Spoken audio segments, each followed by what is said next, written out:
Bonjour, bienvenue. Aujourd'hui, nous allons préparer 3 recettes en une. Nous verrons le moyen le plus simple de faire une pâte filo croustillante et délicieuse, si facile que même si vous le faites pour la première fois, je vous garantis que vous réussissez. Après, avec cette pâte filo, on va préparer la plus célèbre tarte en Grèce, la spanakottiropita. C'est la tarte aux épinards et le fromage feta. Et à la fin, je vais vous montrer qu'est-ce que vous pouvez faire si jamais il vous reste un peu de pâte. Même si c'est trop peu, je vais vous montrer qu'est-ce que vous devez faire pour ne pas la jeter. On commence par faire la pâte. On va mettre la farine dans le bol du robot, le sel, le vinaigre. On met le vinaigre pour que notre pâte, quand on va la cuire, soit très croustillante. 2 cuillères d'huile d'olive.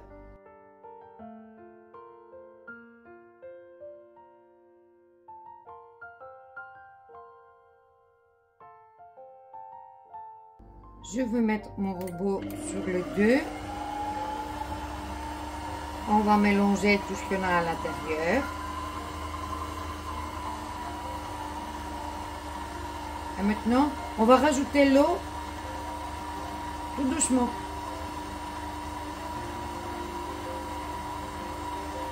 Vous pouvez aussi faire la pâte à la main si vous préférez, mais vous allez vous fatiguer un peu plus. Maintenant, on va laisser pétrir pendant 5 à 7 minutes, le temps que la pâte décolle des parois du bol. Voilà. C'est prêt. Vous voyez, la pâte, ça colle pas. Elle est très molle. On va mettre un peu de farine sur le banc.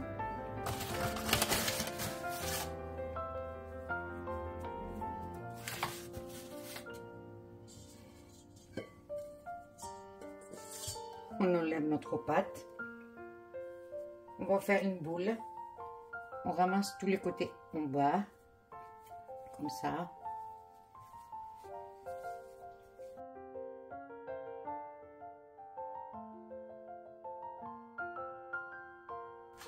On va la couvrir entièrement avec du film alimentaire.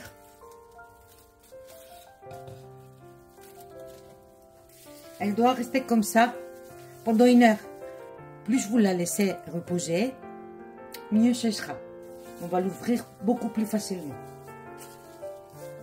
Pendant que ma pâte se repose, je prépare le reste. J'ai ici des pousses des épinards. Si vous avez des épinards, les grandes feuilles des épinards, vous les coupez. Sinon, si vous prenez comme moi, le pouce, c'est comme ça que je crois qu'on le dit. Si vous prenez les pousses des épinards, vous les laissez comme ça. Mais maintenant, vous allez presser. On va presser les feuilles.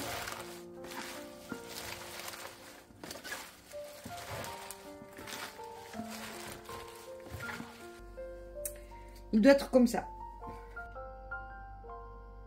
On le met sur le côté. On continue en coupant notre persil.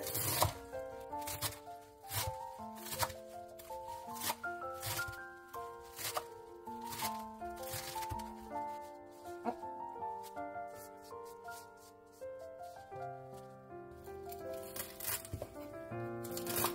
L'aneth.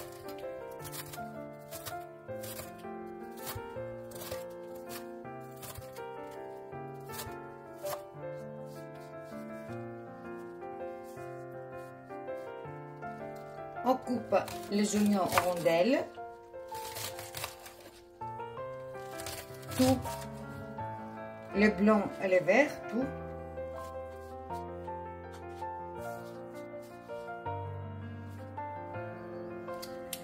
J'ai ici ma feta.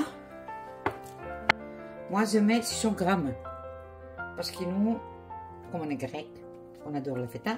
Et on veut beaucoup. Si vous voulez moins, vous pouvez mettre moins. On l'écrase. Et si vous voulez, vous pouvez ne pas mettre. si vous n'aimez pas. On l'écrase avec nos mains. Je vais mettre un peu de poivre noir. Mettre le sel. Mettez pas beaucoup, hein, parce que la feta elle est assez salée. Je vais mettre 3 cuillères de riz. Le riz, je le mets pour... On met le riz pour absorber tous les liquides que les épinards vont sortir. Et 2 cuillères de soupe farine.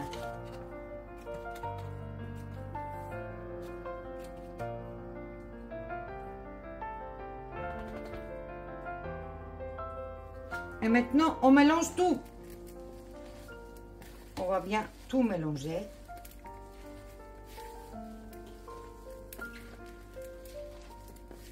Ça, c'est prêt, il n'y a rien d'autre à faire. On va le mettre sur le côté, le temps que prépare notre pâte filo. Je mets de la farine sur le bon. Je mets ma pâte, comme vous voyez, elle est très molle. Je vais la couper en deux.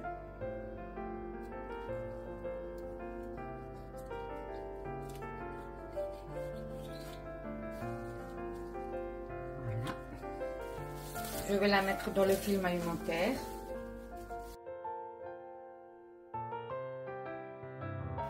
Je prends les premiers morceaux.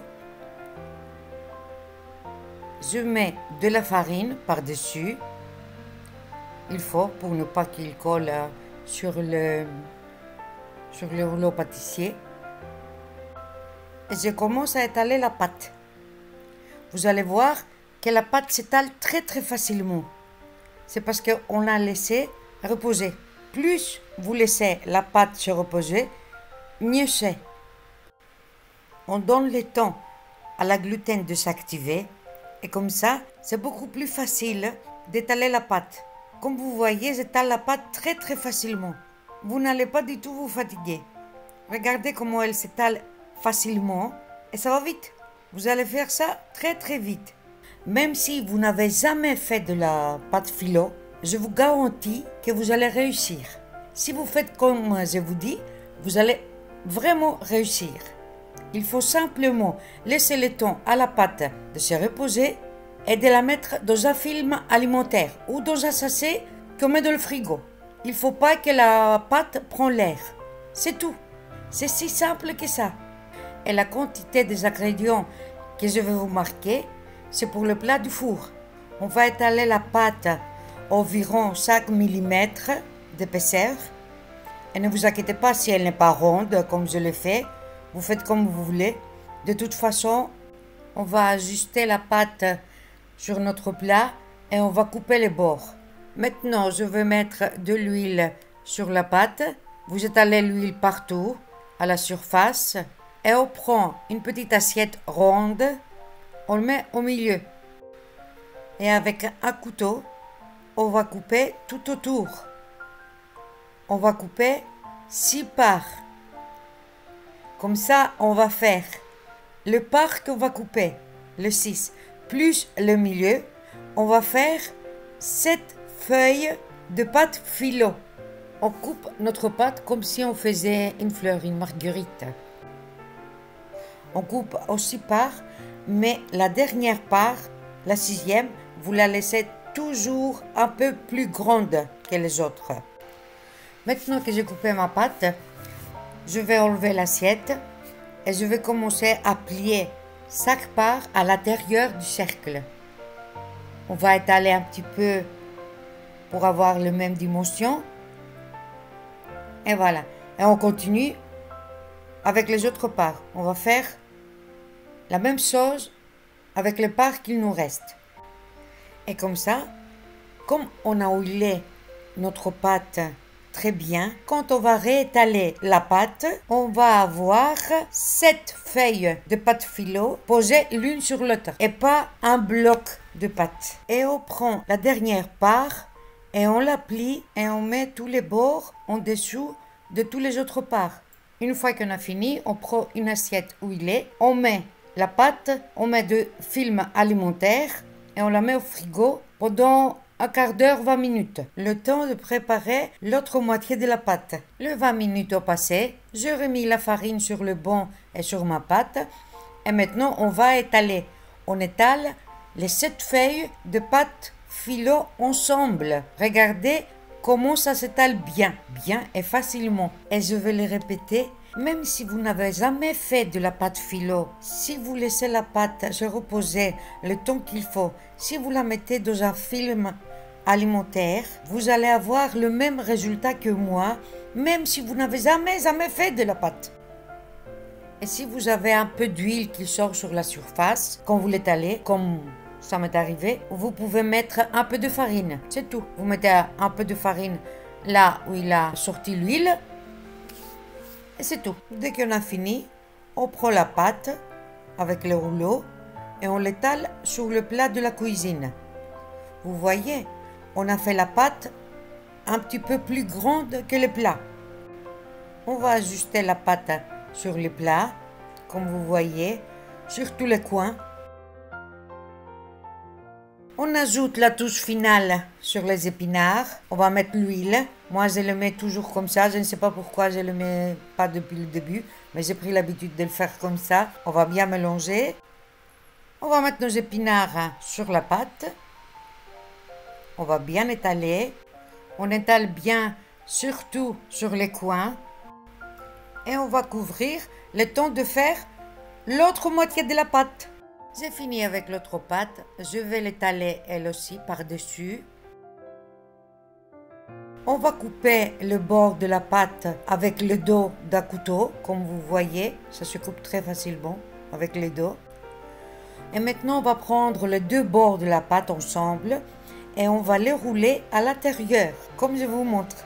C'est très facile et c'est amusant. Maintenant on va mettre de l'huile partout. Vous mettez bien de l'huile et on étale bien avec le poisson. Et pour finir, on va la couper. On va couper juste la pâte du dessus. Vous ne mettez pas le couteau à fond. Parce que si vous coupez jusqu'en bas, les liquides vont passer et notre pâte va rester molle. Elle ne va pas être croustillant comme on veut. Nous coupons simplement le haut de la pâte pour que la vapeur puisse partir. J'ai préchauffé mon four à 200 degrés, c'est l'heure traditionnelle. Et je vais mettre ma pita pendant 1 heure. Mais vous devez faire attention, regardez la pita parce que tous les fours ne sont pas les mêmes. Dès que vous voyez que la pita elle est bien dorée, et si elle a décollé de parois du plat, et si quand vous sortez le plat, vous pouvez bouger la pita, si vous bougez le plat, la pita bouge, alors elle est prête. Et le temps que notre pita cuise, je vais vous montrer qu'est-ce qu'on peut faire avec la pâte qui reste.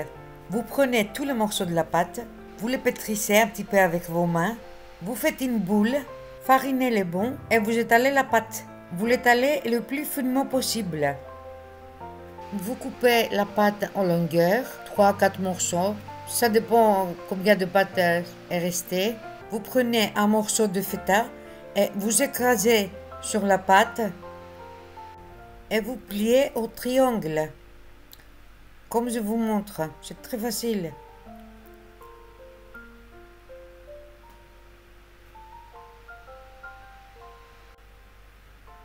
Vous mettez un poêle sur le feu avec de l'huile de tournesol. Vous mettez le triangle dedans, on va le faire frire.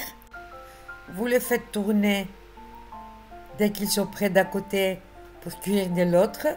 C'est si facile que ça. Dès qu'ils sont prêts de l'autre côté aussi, vous les enlevez, vous les mettez sur du papier absorbant pour absorber le reste de l'huile et vous les mangez comme ça. Ou en mettant du miel. Le miel et la feta, il n'y a pas un meilleur goût que ça. Voilà, je viens de sortir la pita du four. Regardez comment elle bouge. C'est parce qu'elle est prête. Je coupe le premier morceau, mais je vais attendre un petit peu avant de le goûter parce que ça brûle. Voilà le premier morceau. J'ai coupé les coins parce que j'adore les coins et je suis sûre que vous allez adorer aussi les coins. La pâte elle est très croustillante comme j'aime. J'espère que la vidéo vous a plu et vous allez la faire. Bisous!